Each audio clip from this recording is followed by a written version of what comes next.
Welcome back to Bengal wings. তোমাদের part 2 exam PSC ক্লার্কশিপের গতকাল হয়ে গেছে।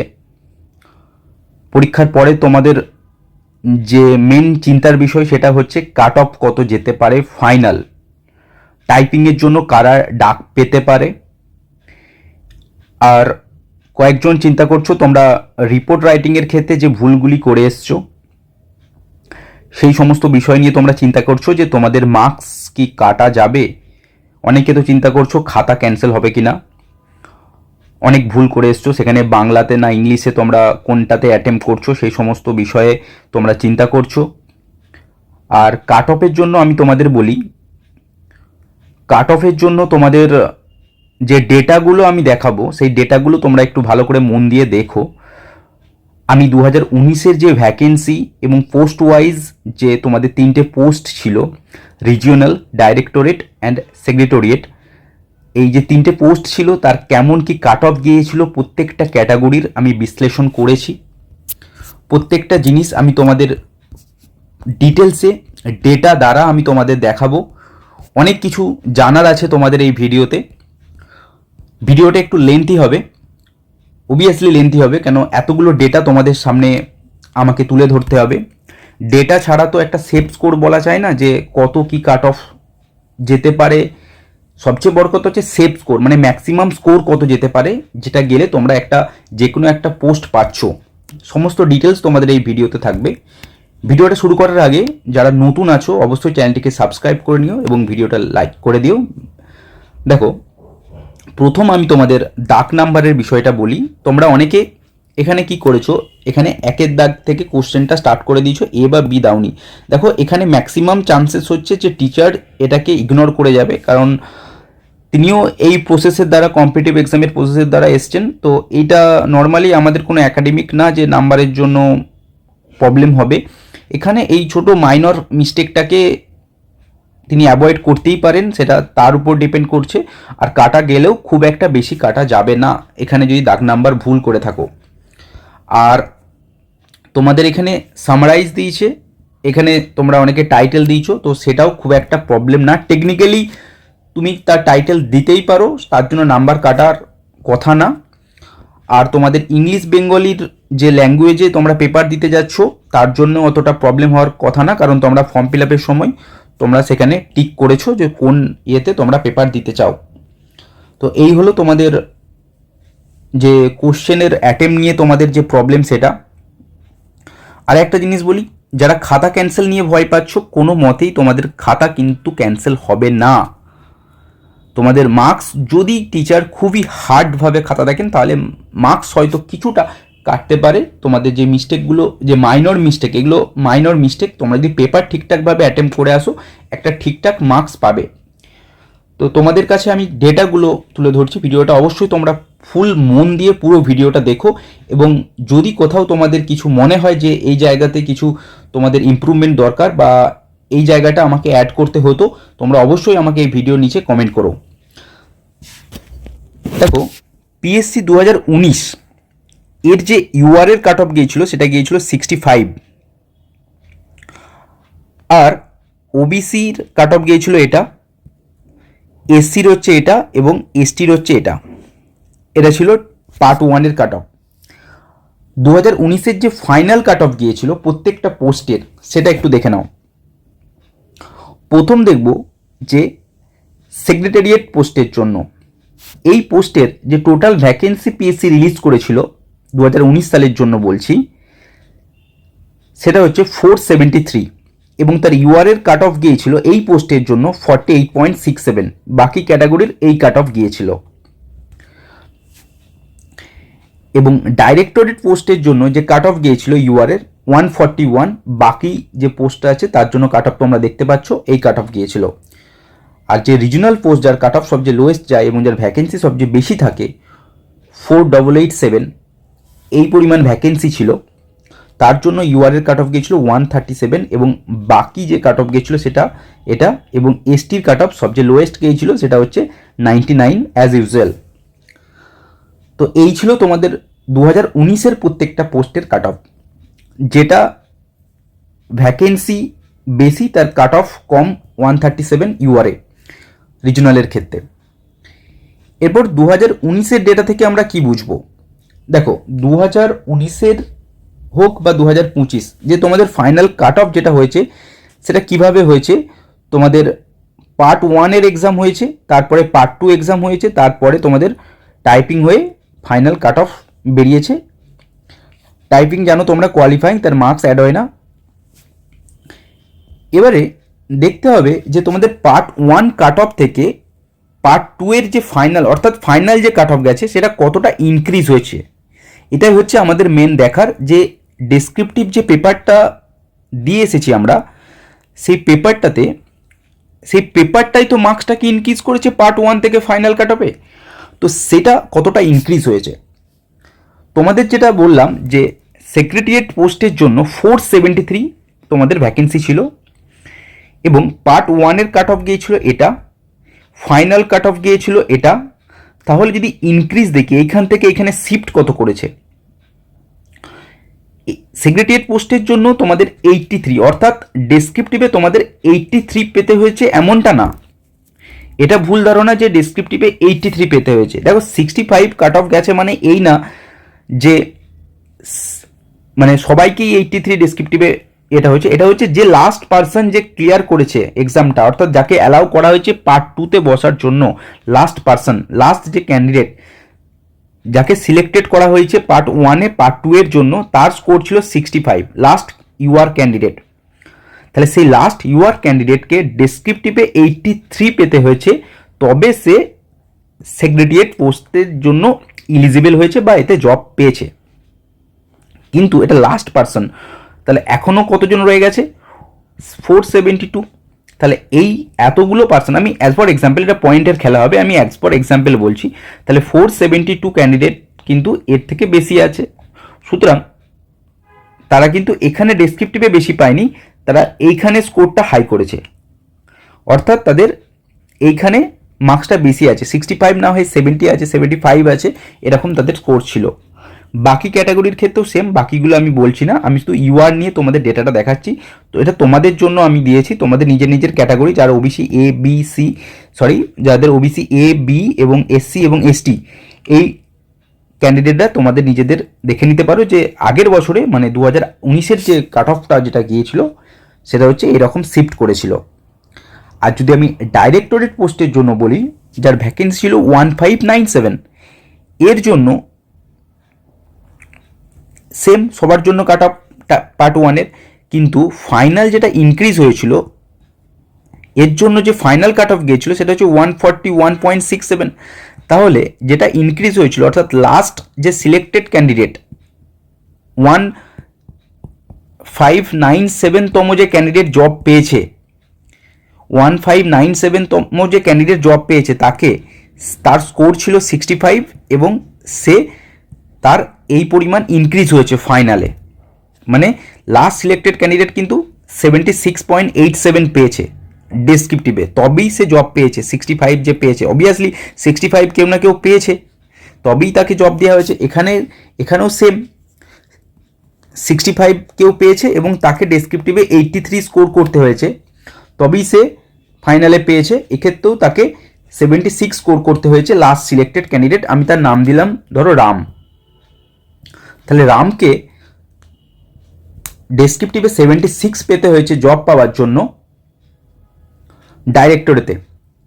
আর যদি আমি রিজনালের কথা বলি, যার ভ্যাকেন্সি ছিল সবচেয়ে বেশি 4887, তাকে ডেসক্রিপটিভে যদি স্যাম হয় তাকে কত পেতে হয়েছে?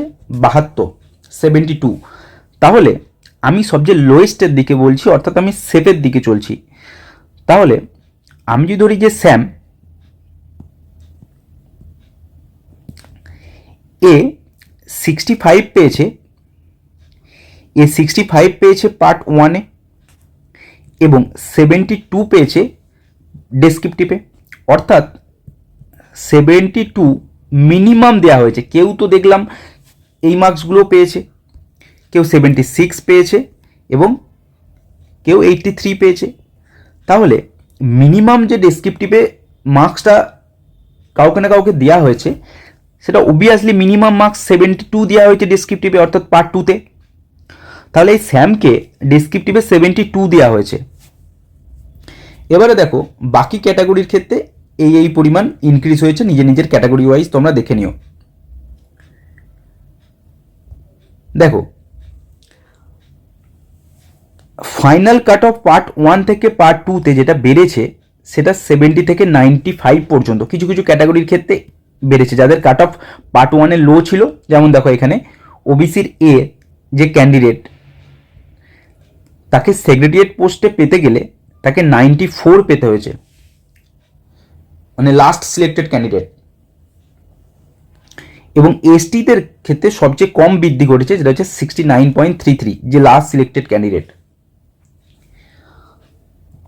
তো আমি ধরছি যে 72 লোয়েস্ট মার্কস দেওয়াই হয়েছে আগের 2019-এর এক্সামে। এবার যদি আমরা 2025-এর দিকে যাই, আমরা 2019-এর পুরো ডিটেলস আমরা দেখে নিলাম। 2025-এর ক্ষেত্রে যদি দেখি যে পার্ট 2-এর কাট অফ কত আছে, 2025-এর যে পার্ট 1-এর কাট অফ আছে, অর্থাৎ প্রিলিমসের যে কাট অফ গেছে, সেই কাট অফটা হচ্ছে এটা। ইউআরের ক্ষেত্রে 49, ওবিসি এবির ক্ষেত্রে 48, এসসির ক্ষেত্রে হচ্ছে 47, এসটির ক্ষেত্রে 29 এবং ইডাব্লিউএসের ক্ষেত্রে 11.75। এই ছিল তোমাদের পার্ট 1-এর কাট অফ। এই কাট অফের ভিত্তিতে যদি আমি ফাইনাল কাট অফটাকে প্রেডিকশন করতে চাই যে ফাইনাল কাট অফ কত যেতে পারে, যে কোনো পোস্টের জন্য সেফ স্কোর কত হতে পারে, তার জন্য তোমাদের পার্ট 1 এক্সাম কন্ডাক্ট হয়ে গেছে, পার্ট 2 এক্সাম কন্ডাক্ট হয়ে গেছে, স্কিল টেলটা তোমাদের বা টাইপিংটা তোমাদের বাকি আছে। তো পার্ট 2-এর এক্সামটাই হচ্ছে মেন এখন, যেটা তোমরা জানো না যে কত স্কোর আসতে পারে। এটা তোমরা জেনে গেছো যে লাস্টতম ক্যান্ডিডেট তার স্কোর আছে 49, তাহলে তাকে কত পেতে হবে। তাহলে লাস্টতম ক্যান্ডিডেট যদি আগের বারের অনুযায়ী যদি 72 পায়, তাহলে আমি আগের বারের অনুযায়ী ধরছি, তাহলে যদি 72 পাই, তাহলে এখানে কত হচ্ছে তোমাদের, যদি 72 পাই তাহলে সেটা কিন্তু 121,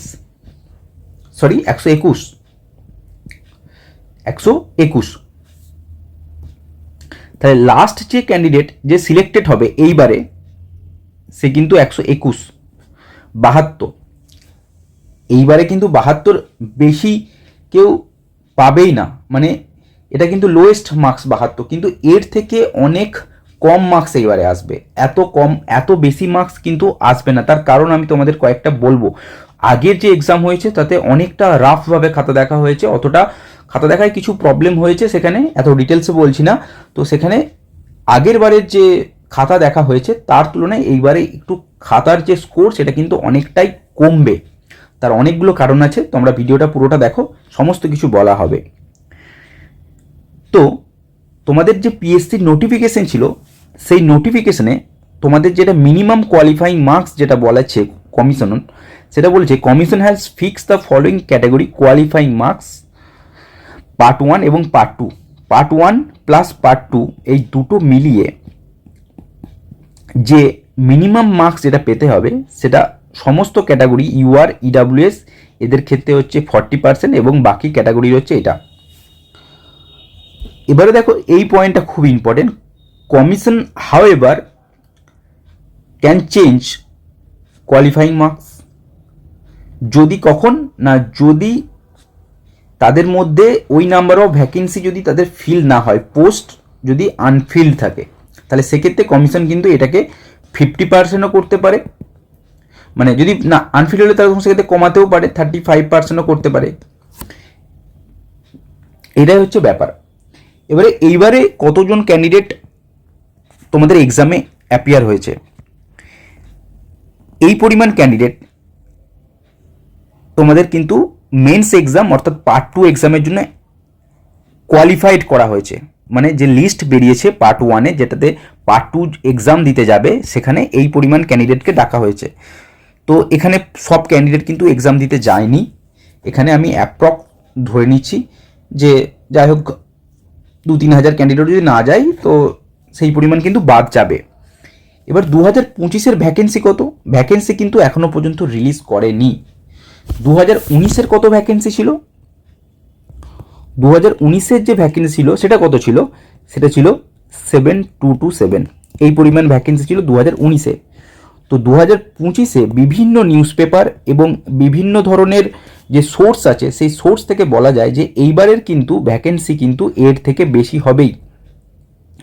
অর্থাৎ যেটা জানা যাচ্ছে, শিওর না, 8 থেকে 9,000 ভ্যাকেন্সি কিন্তু এইবারে আসতে পারে। তাহলে সেটা কিন্তু এই পরিমাণ 7,227-এর থেকে বেশি ভ্যাকেন্সি তোমাদের আসতে চলেছে। তাহলে কাট অফ যেটা আছে, আগের বারে যে কাট অফ আছে 137, যে কাট অফ গিয়েছিল তার থেকে অবভিয়াসলি কম আসবে। কারণ কি, তোমরা বলবে বেশিও আসতে পারে। কারণ কি, কারণ প্রিলিমসের অর্থাৎ পার্ট 1-এর কাট অফে কিন্তু কত নাম্বার কম গেছে, এই ডেটাটা আমি তোমাদের মুছছি, তোমাদের কয়েকটা জিনিস আমি দেখাচ্ছি।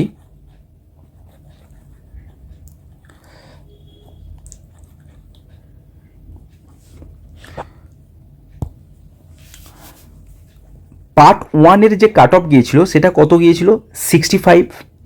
এইবারে কাট অফ কত গেছে, 49। গ্যাপ কত, 16। এই যে 16 নাম্বারের যে গ্যাপ আছে, এই গ্যাপটা প্রিলিমসেই চলে গেছে, প্রিলিমসেই কাট অফ কম গেছে। মানে আগে যে লাস্ট ক্যান্ডিডেটকে যাকে রিজনাল পোস্টের জন্য সিলেক্ট হতে হচ্ছিল তাকে 65 পেতে হচ্ছিল, এবারে সে 49 পেলেই সিলেক্ট হয়ে যাচ্ছে। তাহলে এই যে লাস্ট ক্যান্ডিডেট, একে কত পেতে হবে? তাহলে ডেসক্রিপটিভে আগের তুলনায় কম মার্কসই পাবে, এটা 100% শিওর যে 72 থেকে কম মার্কসই পাবে। তাহলে আগে যেখানে তাকে 72 পেতে হচ্ছিল, মিনিমাম তাকে 72 পেতে হচ্ছিল, এইবারে তাকে কিন্তু 16 কম পেলেই হবে, কারণ সে পার্ট 1-এ এক্সামে অলরেডি সে গেম করে আছে। তাহলে এখান থেকে যদি আমি বাদ দিয়ে দিই, এই জায়গাটা থেকে যদি আমি বাদ দিয়ে দিই, তো আমাদের কত আসে, 56। তাহলে 49 পাওয়া ক্যান্ডিডেট যে আছে তাকে 56 পেলেই তার কাজ হয়ে যাচ্ছে, তাই না? 49 পাওয়া যে ক্যান্ডিডেট তাকে 56 পেলেই কাজ হয়ে যাচ্ছে, এর থেকে কম পেলেও হয়ে যাবে, কারণ ভ্যাকেন্সি কিন্তু আগের তুলনায় অনেকটা বেশি আছে এবং কোশ্চেনও কিন্তু স্ট্যান্ডার্ড। এইবারের যে কোশ্চেন আছে সেটা আমি তোমাদের কয়েকটা জিনিস বলে দিই। এইবারের যে কোশ্চেন আছে সেটা কিন্তু একটু টাফ আছে, ট্রান্সলেশনটা বিশেষ করে, এবং রিপোর্টটাও একটু টাফ আছে। আগে কিন্তু অনেকেই কমন পেয়েছে বিভিন্ন কোচিং থেকে এবং বিভিন্ন সোর্স থেকে, তারা কিন্তু কমন পেয়েছে রিপোর্টটা এবং ট্রান্সলেশন। এইবারে কিন্তু অতটা নেই, এবারে আনকমনই আছে সবার জন্য, এবং এই সমস্ত বিভিন্ন ধরনের ব্যাপারের জন্য অনেকেরই কিন্তু পরীক্ষায় দাগ নাম্বার নিয়ে এই নিয়ে ভুল হয়েছে। তো নাম্বার কাটা গেলে সবারই যাবে, না গেলে তো মোটামুটি ওভারঅল সবার কিন্তু বিরাট ভালো এক্সাম হয়েছে এমনটা না, মডারেট এক্সাম হয়েছে, মোটামুটি এক্সাম হয়েছে। 1 ঘন্টা টাইমের মধ্যে ওই প্যাটার্ন বানিয়ে আনকমন জিনিসকে একটা ডেসক্রিপটিভ লেখা, এটা কিন্তু অতটা ইজি ব্যাপার না যেটা আমরা বাড়িতে বসে ভাবছি, বা আমরা যখন কাট অফ ভিডিওর জন্য প্রেডিকশন করি সেটা কিন্তু অতটা মানে আমাদের কাছে ইজি মনে হয়। কিন্তু বাট যারা এক্সাম দেয় 1 ঘন্টার মধ্যে ওই প্রেসারে বারবার তোমাদের একবার করে সাইন করাতে আসছে, সাইডের ডিস্ট্রাকশন, তো নিজের মাইন্ডে এই সমস্ত জিনিসগুলো খেলে, তো সেই জন্য 72 পাওয়াটা আগের বারে ইজি ছিল, এইবারের জন্য কিন্তু 56টা কিন্তু একটা ভালো স্কোর ডেসক্রিপটিভে। তাহলে এর থেকে কম পেলেও হবে। তাহলে আমি যদি এটাই দেখি, তাহলে এটা মানে কত, 105। তাহলে 105 পেলেই কিন্তু লাস্ট ক্যান্ডিডেট রিজনালের জন্য সিলেক্ট হয়ে যাচ্ছে, 105। তাহলে এটা কি কাট অফ যাবে? দেখো এখন তোমাদের অনেক কিছু ব্যাপার দেখার আছে। এই 105 পাওয়া ক্যান্ডিডেটটা লাস্ট সিলেক্টেড ক্যান্ডিডেট হতে পারে। এইবারের যে তোমাদের আরেকটা ডেটা দেখো, যদি আমি বলি যে 40%-এর যে ক্রাইটেরিয়াটা আছে, সে 40% ক্রাইটেরিয়াটা তো কমিশন ফিল আপ করবেই, হয়েও যাচ্ছে অলরেডি। 200 যদি 40% করে দাও তোমরা, 200 এর যদি 40% করে দাও তাহলে কত হয়, 80। তাহলে সেক্ষেত্রে কমিশন সেভ আছে। এবারে তোমাদের যদি যে সেভ স্কোর যদি আমি বলি, এবারে যেটা যেতে পারে ডেসক্রিপটিভের ক্ষেত্রে, আমি ধরে নিচ্ছি যে 56টা ভালো মার্কস, মানে যে লাস্ট সিলেক্টেড ক্যান্ডিডেট, তো যারা টপার লেভেলের আছে, যাদের পরীক্ষা একটু ভালো হয়েছে, তাদের স্কোর কিন্তু এর থেকে ভালো হবে। তো আমি 60 নিয়ে চলছি, এইবারে কিন্তু 60 মার্কসটা কিন্তু খুব ভালো মার্কস ডেসক্রিপটিভে। তো আমি 60 নিয়ে চলছি, যে এটা হচ্ছে তোমাদের এভারেজ মার্কস, এটা কিন্তু এভারেজ মার্কস। তো এই যে স্কোরটা 60, তাহলে 49-এর সাথে পার্ট 1-এর সাথে যদি আমি 60-কে অ্যাড করে দিই তাহলে তোমাদের কত দাঁড়ায় 109। ওবিসির ক্ষেত্রে যদি 48-এর সাথে 60-কে যোগ করে দিই তাহলে কত হয় 108। এবং এসটি এসসির ক্ষেত্রে দাঁড়ায় তোমাদের এসটির ক্ষেত্রে 89 এবং এসসির ক্ষেত্রে 107। ইডাব্লিউএস এর ব্যাপারটা আমি ডিটেলসে তোমাদের পরে বলছি।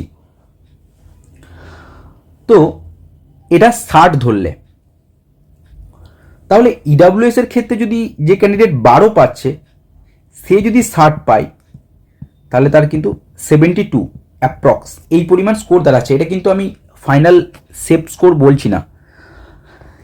এবারে যদি আমি ধরি যে স্কোর অনেকেই বলছে যে খুব ভালো এক্সাম হয়েছে, তো সেক্ষেত্রে তাদের 70 পেতে পারে। যদি 70 পায় তাহলে সেক্ষেত্রেও কিন্তু এটা কিন্তু ম্যাক্সিমাম, এটা কিন্তু আমি তোমাদের ম্যাক্সিমাম বলছি যে এই স্কোর পাওয়া মানে এইবারে ডেসক্রিপটিভে 70 পাওয়া মানে এত কিন্তু সোজা না। এই স্কোর 70 এই মার্কস কিন্তু খুব মানে ভালো বলবো না, এটা এক্সিলেন্ট মার্কস। তো 119 যে আছে সে কিন্তু মানে একদম সেফ জোন, কি এটা 100% সেফ জোনে আছে সে, যে 70 পাচ্ছে। তাহলে এবার দেখো যাদের ভালো, সবার কি 49 স্কোর আছে, কেউ 70 অনেকেই স্কোর করেছে পার্ট 1-এ, তাহলে যে পার্ট 1-এ 70 স্কোর করেছে সে তো কাট অফটাকে ইনক্রিজ করে দেবে, সে কাট অফটাকে, এটা আমি লাস্ট সিলেক্টেড ক্যান্ডিডেটের কথা বলছি, এমনটা না যে সবাই 49 পেয়েছে। ভালো ভালো স্কোর আছে, পার্ট 1-এ 70 অনেক পেয়েছে, 60 অনেক পেয়েছে, ম্যাক্সিমাম স্কোর 60 থেকে 70-এর মধ্যেই আছে ম্যাক্সিমাম স্কোর। তো সেক্ষেত্রে ভালো ভালো স্কোরের স্টুডেন্টরা আছে, তো সেক্ষেত্রে কিন্তু তাদের ক্ষেত্রে গেমটা অনেকটা ইজি। তাদের ক্ষেত্রে যদি তারা 50ও স্কোর করে তো সেক্ষেত্রে তারা একটা সেফ জোনে থেকে যাচ্ছে এই ডেটা অনুযায়ী। তো 50-র বেশি তারা স্কোর করবে, আমি 60 ধরে নিচ্ছি। তাহলে যারা ভালো স্কোর আছে পার্ট 1-এ, দেখো তোমরা বলবে যে স্যার যাদের পার্ট 1-এ ভালো স্কোর তারা তো কাট অফটাকে ইনক্রিজ করবে, তাহলে 119 কখনোই হবে না। যারা পার্ট 1-এ ভালো স্কোর আছে তারা কিন্তু উপরের পোস্টের জন্য যাবে, তখন কিন্তু তাদের যেহেতু এরা পার্ট 1-এ একটা ভালো গেম খেলে দিয়েছে, পার্ট 1-এতেই একটা ফাইনাল, এইবারের কিন্তু সিলেকশন হচ্ছে পার্ট 1টা কিন্তু একটা তোমাদের একটা গেম চেঞ্জার হবে। পার্ট 1টারই যাদের ভালো স্কোর আছে তারাই কিন্তু ভালো ভালো পোস্ট নিয়ে বেরিয়ে যাবে। সিলেকশন অনেকেরই হবে, কিন্তু যাদের ভালো স্কোর আছে তারা একটা ভালো পোস্টের দিকে চলে যাবে। তো যাদের পার্ট 1-এ 70 আছে প্লাস যারা ডেসক্রিপটিভে 60 পাচ্ছে তারা কিন্তু একটা ভালো পোস্ট পেয়ে যাবে, অর্থাৎ তারা সেক্রেটারিয়েট হোক বা ডাইরেক্টরেট হোক তারা কিন্তু একটা ভালো পোস্টের দিকে এগিয়ে যাবে। আর যাদের স্কোর একটু কম আছে, অর্থাৎ 50-এর দিকে আছে কি 55-র দিকে আছে, 55 আছে, তারা যদি একটা ঠিকঠাক স্কোর করে, এখানে যদি 60 পায়, ঠিক আছে, যদি ওখানে তারা যদি 60 পায়, পার্ট 1-এ 60 এবং পার্ট 2-তে যদি 60 পায়, তো সেক্ষেত্রে কিন্তু এরা 120-তে পৌঁছে যাচ্ছে। এইভাবে কাট অফটা চেঞ্জেস হবে এবং এইভাবে তোমাদের কিন্তু গেম হবে। যে পার্ট 1-এ কম পেয়েছে তাকে একটু বেশি পেতে হচ্ছে, তাকে এখানে 70 পেতে হচ্ছে, কিন্তু যে পার্ট 1-এ 60 পেয়েছে তাকে এখানে তোমাদের 60 পেয়ে গেলেই হয়ে যাচ্ছে। এইভাবে তোমাদের গেমটা হবে এবং প্রত্যেকটা ক্যাটাগরি ওয়াইজ তোমাদের আমি পুরো ডেটা আমি এখানে প্রোভাইড করে দিয়েছি। এইভাবে কিন্তু তোমাদের চেঞ্জেসটা হবে। নিজের নিজের ক্যাটাগরি ওয়াইজ তোমরা এটা দেখে নিও। এবারে যে ফাইনাল প্রেডিকশন যেটা হতে পারে, যদি আমি 70 ধরে চলি তো সেক্ষেত্রে সেফ যেটা হচ্ছে, যদি আমি সেফের কথা বলি, যে কোনো পোস্ট যদি কারো চাই,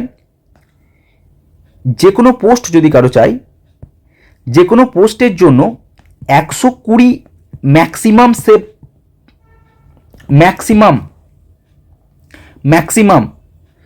120।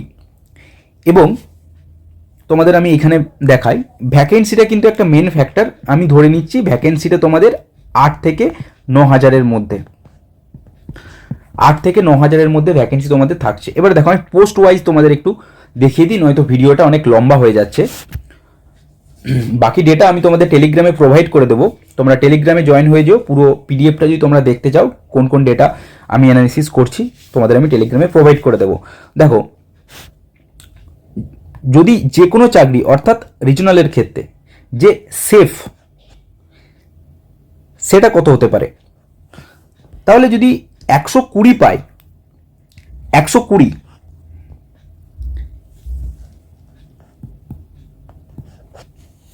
যদি কেউ পায় সে কিন্তু এখানে সেফ হয়ে যাচ্ছে। এবং যদি আমি ডাইরেক্টরের কথা বলি, এক্ষেত্রে কিন্তু 125 হলে সে সেফ থাকছে, এবং সেক্রেটারিয়েটের ক্ষেত্রে কিন্তু তোমাদের যে সেফ থাকছে সেটা হচ্ছে 130। ডেট দিয়ে দিই, পরে হয়তো তোমরা মিলিয়ে নিও। আজকে 29/12/2025 এই ডেট ওয়াইজ আমি বলছি।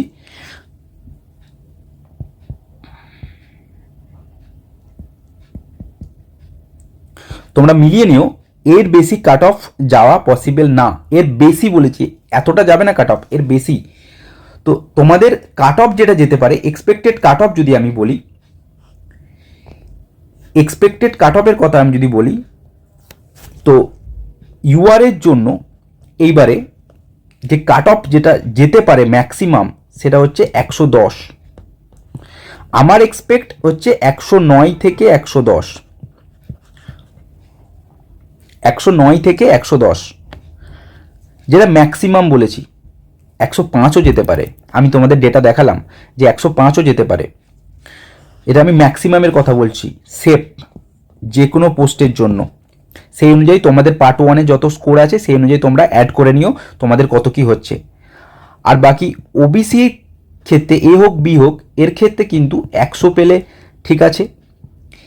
এসসির ক্ষেত্রে তোমাদের 105, এবং এসটির ক্ষেত্রে তোমাদের 100 পেলেই হয়ে যাবে। আর মেন ফ্যাক্টর হচ্ছে ইডাব্লিউএস। দেখো ইডাব্লিউএসদের ক্ষেত্রে এবারে কিন্তু বিরাট একটা মানে চান্স আছে, যেহেতু অনেক ক্যান্ডিডেটদের ওই সার্টিফিকেটটা কিন্তু অনেকে বের করতে পারেনি ওই টাইমিংয়ের মধ্যে বা ওই ক্রুশিয়াল ডেটের মধ্যে। তো ইডাব্লিউএসদের ক্ষেত্রে বলি, যদি 40% ক্রাইটেরিয়াকে আমার মেনটেন করতে হয়, তাহলে কত হচ্ছে না 80 মার্কস। কাট অফ কত গেছে 11 পয়েন্ট সামথিং, অর্থাৎ যে ক্যান্ডিডেট 12 পেয়েছে পার্ট 1-এ, তাকে এখানে কত পেতে হচ্ছে 68, অর্থাৎ সে পেয়ে যাচ্ছে 80। যদি কারো ভালো স্কোর থাকে তাহলে তাকে, যদি কারো 40 স্কোর থাকে পার্ট 1-এ, তাহলে সে এখানে 40 পেলেই তার 80 হয়ে যাচ্ছে। ম্যাক্সিমাম ইডাব্লিউএস এর স্কোর আছে এইটা, যারা ভালো ক্যান্ডিডেট তাদের কিন্তু 30 পেলেই এখানে স্কোর। আমি তোমাদের বলছি ইডাব্লিউএস এর ক্ষেত্রে 80-র এই যে মিনিমাম কোয়ালিফাইং মার্কস আছে 80, এটাই কিন্তু থাকবে কাট অফ। 80 থেকে খুব বেশি হলে 85, এর বেশি যাওয়া পসিবলই না ইডাব্লিউএস এর ক্ষেত্রে। কারণ বলি যে লাস্ট যে ক্যান্ডিডেট, দেখো এখানে কত গুণ ক্যান্ডিডেটকে ডাকা হয়েছে, আমি ধরে নিচ্ছি পিএসসি 10 গুণ ক্যান্ডিডেটকে ডেকেছে অ্যাজ পার প্রিভিয়াস রেকর্ড। সেই হিসেবে কিন্তু তোমাদের এখানে যে স্কোর যেটা যাবে সেটা ইডাব্লিউএস এর ক্ষেত্রে 80 থেকে 85-র বেশি যাওয়াটা পসিবলই না। 80 থেকে 85, যাদের ভালো স্কোর আছে, যারা 50 মার্কস পেয়েছো, তারা 30 ডেসক্রিপটিভে পেলেই তোমাদের কিন্তু রিজনালের জন্য হয়ে যাবে। বাকি আদার্স যাদের ভালো স্কোর আছে ডেসক্রিপটিভে, যারা ভালো স্কোর করবে তারা ভালো ভালো পোস্ট কিন্তু নিয়ে চলে যাবে। পুরো ডেটা তোমরা বুঝতে পেরেছো, সমস্ত কিছু তোমাদেরকে আমি পুরো উইথ ডেটা তোমাদের আমি দেখালাম। তো এই ভিডিওতে তোমাদের জন্য এতটুকুই। বাকি তোমাদের পরবর্তী ক্ষেত্রে যদি টাইপিংয়ের ক্ষেত্রে কোনো হেল্প লাগে, আমি সিলেক্টেড। তোমাদের যদি টাইপিংয়ের ক্ষেত্রে কোনো হেল্প লাগে অবশ্যই আমাকে কমেন্ট করো। পরবর্তী ক্ষেত্রে টাইপিংয়ের জন্য তোমাদের যতটা হেল্প লাগে আমি তোমাদের দেওয়ার প্রোভাইড করব। Thank you, thanks for watching, give best.